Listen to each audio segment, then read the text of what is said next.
Bienvenue dans Papote et Pépites, le podcast de Pépites Centre Val de Loire.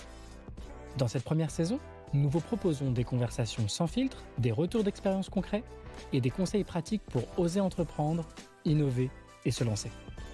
Que vous soyez curieux, déjà engagé dans un projet ou simplement en quête d'inspiration, cet épisode va vous plaire. Bonjour à toutes et à tous, merci beaucoup Manon, Lisa. Alors c'est extraordinaire parce qu'il y a quelques minutes vous venez de gagner un grand prix, mais avant d'en parler, je vous laisse vous présenter, au hasard Lisa. Donc bonjour, moi c'est Lisa, je suis étudiante en Master 2 de chimie spécialisée en bioactifs et cosmétiques à l'Université d'Orléans. En parallèle, je suis en alternance chez Chanel pour cette année. Et Manon, je te laisse te présenter. Tout comme Lisa, du coup, je suis étudiante en master 2 de chimie et également en alternance chez Sisley cette année. Ah oui, donc alors déjà, pas commun pour un grand prix régional d'avoir des étudiantes entrepreneurs qui sont dans des cursus qui ne sont pas liés à de la gestion pure et dure, j'allais vous dire de commerce, etc. Donc des formations différentes, de très belles entreprises. Et alors là-dedans, vous avez trouvé le temps. En tout cas, vous avez pris le temps, parce que en fait, le temps, on peut le trouver tout le temps, mais en tout cas, vous l'avez pris, vous, pour faire un concours qui s'appelle Créa Campus. Et alors, l'avantage, c'est que vous savez que vous avez pris le temps pour gagner. Donc ça, c'est un avantage. Manon, pourquoi avoir fait Créa Campus ? En fait, on est partis d'une idée toutes les deux, à savoir qu'on a fait aussi un autre concours spécialisé cosmétique, enfin le cosmétique pour les étudiants, avec un thème. Et du coup, on a développé Stick and Go pour les deux concours en parallèle. Et du coup, on a eu l'idée, Lisa a eu l'idée, et on est venu se poser toutes les deux. L'idée d'entreprendre, l'idée de développer une idée, en plus dans le domaine de la cosmétique, qui est notre domaine d'études, et un domaine vers lequel on est tous les deux passionnés. Donc voilà, c'est comme ça qu'est né Stick and Go, et puis on a construit petit à petit. Et la partie du coup vraiment Créa Campus, business plan, etc. On a quand même dans notre formation une semaine dédiée où on doit développer un projet d'entrepreneuriat. Et du coup, Lisa surtout a poussé Stick and Go cette semaine-là pour pouvoir participer à Créa Campus, en plus de l'autre concours qu'on avait déjà fait avant. Que vous avez gagné ? Non, On a été finaliste. Ah, donc Voilà. il fallait juste la dernière marche que vous avez C'est pu... ça. On l'a que eu vous avez- aujourd'hui, exactement. Grosse marche aujourd'hui. Et donc, parfait, parce que ça va pouvoir... On entend Stick and Go, on entend gagnant, mais en fait, on ne sait pas du tout ce qu'est Stick and Go. Et je viens d'assister au pitch de Lisa, qu'elle va pouvoir vous refaire, je pense, pour la 28e fois de toute l'année. Mais vas-y, Lisa. Mais écoutez, est-ce que vous êtes toujours pressé le matin? Est-ce que vous manquez de place dans votre salle de bain? Et une fois vos produits finis, vous trouvez pas que ça fait beaucoup de déchets? Donc pour répondre à toutes ces questions, avec Manon, on a donc créé Stick and Go. C'est un produit cosmétique qui regroupe 3 produits solides du quotidien pour avoir une routine en fait, minimaliste et complète. Donc on retrouve un déodorant, un baume hydratant et un nettoyant pour le visage qui fait aussi nettoyant, mousse à raser. Et en fait, c'est un produit à destination aussi bien des hommes comme des femmes. Et le format solide, en fait, permet de l'emporter partout avec soi. Pour l'avion, il y a plus de problème. Si vous allez au travail en vélo, vous pouvez vous passer un petit coup de Stick and Go et vous serez tout frais. Également, les capsules et le pack complet seront rechargeables. Ça permettra de réduire les déchets plastiques liés à la cosmétique, qui est un gros, problème, surtout dans les enjeux environnementaux de nos jours, quoi. Donc on souhaite jouer là-dessus. Donc c'est pas un énième produit cosmétique, en fait. C'est un produit cosmétique qui est censé changer, l'utilisation des cosmétiques, ancrer en fait cette, conscience environnementale et aussi pour le côté, cosmétique, solide naturel. Donc nous, on a formulé à plus de 90 d'origine naturelle nos produits, pour, arrêter de se mettre, n'importe quoi sur le visage et puis retourner peut-être à des routines plus simples, mais tout aussi efficaces. Et avec le format 3 en 1, on a souhaité attirer les hommes dans cette routine-là, parce qu'on sait qu'ils sont adeptes du 3 en 1. Et ici, on retrouve, Sois 3 rapide. produits exactement, Voilà. rapides, efficaces et simples d'utilisation. Voilà. Vous avez bien étudié la cible. Ça, j'ai déjà envie de le tester, donc je vais vous le demander après. Une première question qui me vient à l'esprit, et après on parlera de Stick and Go et de la suite, parce que là, vous venez Ouais. d'apprendre quand même une bonne nouvelle. Oui. Une des questions, c'est que je pense que vous connaissez comme moi de ces nouvelles marques, sans les citer, moi quand même les citer, des Respire, Ouais. voilà, des nouvelles marques, Qui je sais sont nos plus, inspirations, qui sont vos finalement, inspirations ouais, aussi. ouais. J'allais Oui. vous demander justement, en fait, On dit souvent, voilà, cette jeune génération qui a conscience, en fait, de tous ces éléments-là. Est-ce que pour vous, ça faisait sens? Et je pose d'abord la question à Manon, est-ce que ça faisait sens de faire vraiment un produit où on réfléchit quand même à minima l'environnement ou alors est-ce que c'est vraiment au cœur, en fait, du produit et de son développement par la suite? C'est quand même au cœur du produit parce qu'en fait, le packaging en lui-même, il permet de réduire déjà les déchets dans la salle de bain. L'idée de combiner 3 produits en un, ça permet de diminuer la quantité de déchets dans la salle de bain. De fait. Donc ça, déjà, c'est la première idée et ensuite, ouais, le format solide aussi, au niveau du développement des formules, on limite, l'utilisation de l'eau, donc on diminue l'utilisation de ressources, principales. Et ouais, des formules naturelles et cetera, c'est vraiment ce qui est venu, directement à nous. On n'a même pas réfléchi à ça. Enfin, ça coulait Ouais, de source pour nous, genre, diminuer le plastique, des formules, le plus naturelles possible. Enfin, déjà, ça va avec, l'air du temps et avec, les consommateurs qu'on souhaitait cibler aussi. mmh. Principalement la jeune génération qui est quand même, très tournée sur, son impact environnemental et qui fait attention à toutes ces questions-là. Donc c'était logique en fait, c'est-à-dire qu'il n'y a pas besoin de se poser beaucoup de questions. Ouais, Si vous aviez envie de monter quelque chose, automatiquement ça devait respecter en fait, en tout cas ces valeurs-là et en tout cas Ouais, le cheminement que vous aviez, par rapport à ça. c'est ça, ouais. Cosmétique Vallée, vous venez donc d'Orléans, Ouais. voilà, bon pour ceux qui voilà, la Cosmétique Vallée est là-bas.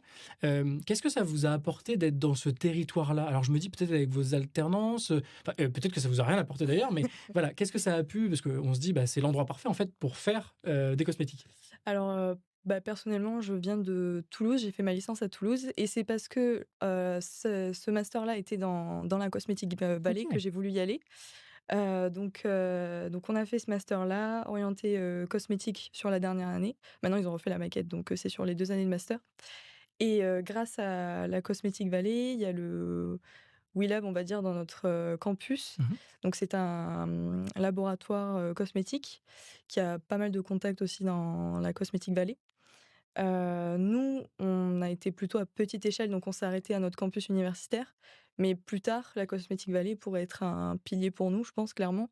Et puis ça fait sens de développer un produit cosmétique, dans ce bassin-là, en fait, de la Mmh. cosmétique. Donc voilà, il y a que des passionnés autour de nous, donc forcément ça aide. Ouais, totalement. Bon, parlons déjà de la suite. Donc là, vous avez gagné 5 000 €. Oui. Voilà, je vous le dis, hein, ouais, ils vont vraiment arriver. Est-ce que bah, qu'est-ce qu'on fait? Est-ce qu'on continue le projet? Est-ce qu'on se dit: «Bon, bah, c'était sympa et on le met sur notre CV et puis c'est tout», Lisa? Alors moi, j'ai le SNE, statut étudiant Ouais? entrepreneur, et pour l'instant, on compte finir notre année, notre alternance, calmement et ensuite on verra on verra ce qui se passe. Mais c'est vrai que moi, l'entrepreneuriat, c'est quelque chose, qui m'attire beaucoup. Créer quelque chose, innover, enfin, ça fait sens, on met vraiment en application ses connaissances, on apprend mieux sur le terrain en plus, je trouve. Donc pour moi, c'est vraiment quelque chose qui fait sens, donc pourquoi pas, ouais, continuer après. Là, de toute façon, nous, c'est un produit cosmétique, donc la première année, ça va être beaucoup de réglementaire. On va pas sortir le produit l'année prochaine, quoi. Donc Je peux pas le tester tout de suite? on peut pas le tester tout de suite, non. Ah ouais, d'accord, OK. Il Bon, on faudra va attendre passer un par petit les peu. autorisations, OK. Mais donc ouais, la première année, pourquoi pas, travailler en parallèle, gérer tout ce qui est administratif, la réglementation, tout ça. Oui, de toute manière, vous Mais voilà. faisiez études, alternance et Oui, crac en plus, donc l'un dans l'autre, voilà, ça on ne sera, se met pas d'étiquette ici, voilà. donc Manon? Comme l'a dit Lisa, on laisse passer un peu là Mmh. la fin de l'année tranquillement pour se reposer avec tout ce qu'on a oui. tout ce qu'on a fait ces derniers mois et après je pense qu'on va réfléchir un peu, tout doucement de ce qu'on fait de ces 5 000 €, comment on les réinvestit, dans Mmh. quoi et voilà, on a aussi Sarah et Daphné qui nous ont aidés, dans la partie business plan, donc si elles aussi si elles veulent, Mmh. poursuivre la suite ou Continuer, pas. ouais. Pour l'instant, c'est un peu flou. On On a été verra. on a été approchés par, beaucoup de personnes aussi aujourd'hui qui nous ont Mmh. donné plein de pistes intéressantes, donc il faut juste prendre le temps de tout poser et Mmh. de voir ce qui peut être fait, pour la suite. Rien ne vous empêche de faire un séminaire, d'équipe, Oui, n'importe où, voilà, pour exactement. réfléchir un peu à la suite, hein, ça c'est sûr. exactement. Une dernière question avant qu'on termine cet épisode. Mmh. Vous avez sans doute, un témoignage à donner pour des étudiants qui écouteraient aujourd'hui et je trouve que c'est assez pertinent par rapport à la première chose que j'ai pu vous dire, c'est-à-dire que vous n'êtes pas directement dans des formations de gestion. Mmh mh. Vous êtes dans des formations de chimie. Ouais. Qu'est-ce que vous avez à dire à des étudiants, soit qui sont évidemment, qui ont envie d'entreprendre, qui sont pas forcément dans les formations de chimie ou autres, mais qui sont dans des formations où on se dit: «Bah, l'entrepreneuriat là, c'est pas logique». Vous leur dites quoi, Manon? Franchement, là, avec le concours Créa Campus, avec, les webinaires qui sont faits, même si on s'y connaît pas au départ, c'est relativement facile de suivre. Avec, les mentors ou les responsables de Pépite, nous, je sais que, par exemple, Thierry, Le Tour de Vie nous a beaucoup aidés. Emmanuelle aussi du WeLab qui est intégrée à Pépite, elle a été aussi une, ressource, hyper importante, pour nous. Donc les webinaires, vraiment, même si on s'y connaît pas, ça aide Mmh. facilement et écrire un business plan, ça paraît terrifiant comme ça. Mmh. Mmh. Mais je vous jure que c'est faisable et en vrai, on apprend plein de choses, vraiment au niveau de tout ce qui est finance, même, création d'entreprise Mmh. et cetera. Nous, on n'y connaissait rien. Juridique, avec l'INPI Ouais, aussi, c'est ça des interventions. Surtout sur vos sujets en Oui. plus. et Je vous ai pas posé plein de questions sur les brevets, sur les machins, et cetera, mais évidemment, ça a été vos discussions, aussi pendant l'année, quoi. ouais, c'est ça, oui, comment protéger. Du coup, on a développé une enveloppe, e-solo, Mmh. mais ça, on ne savait pas avant, on a Mmh. découvert plus tard. Enfin, vraiment, il y a Mmh. plein de petites faces cachées de l'entrepreneuriat qu'on connaissait pas et c'était hyper intéressant, hyper formateur et même, sans penser à l'entrepreneuriat, juste, même en tant que salarié. Enfin, il y a plein de choses Mmh. qu'on a découvert qu'on connaissait pas. Mmh. Comment payer un employé? À quel moment est-ce qu'on est capable de se payer? Enfin, vraiment, plein de questions qui étaient hyper intéressantes, Ouais. tout au long Lisa? de ça. Moi, c'est plus d'un point de vue, gestion de projet du coup, parce qu'en tant qu'étudiant, on peut se dire, qu'on n'a jamais le temps en fait entre les cours, les activités, extrascolaires, j'ai envie de dire. Mais, nous, c'est vrai qu'on a fait passer ça pour une activité un peu extrascolaire, un loisir, même si des fois c'était dur en termes, d'organisation parce que, des fois on était en région parisienne pour nos alternances et il fallait rentrer sur le campus d'Orléans pour formuler, nos produits. Mais finalement, en fait, c'est une aventure, vraiment incroyable parce qu'on travaille pour nous, on développe un projet, qui fait sens avec nos études en plus. Donc c'était vraiment essentiel pour nous de faire ce projet et c'est vrai que Thierry, quand il est arrivé en début d'année, dans l'amphithéâtre pour nous parler de Créa Campus, Manon, elle m'a regardée, elle m'a dit: «Bah, Lisa, vas-y, fais-le, enfin, c'est pour toi, tout ça». J'ai dit: «Non, en master 2 quand même, plus l'alternance, ça fait beaucoup, enfin, tu vois, j'ai envie d'avoir une vie, quoi».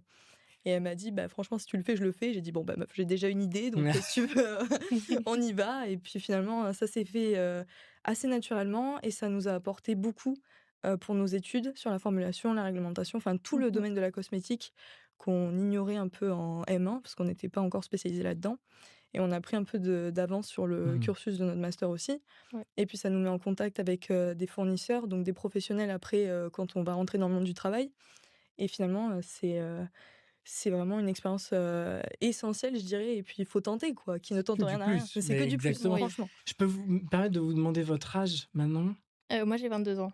Lisa? Moi, j'avais 24. Voilà, voilà, voilà.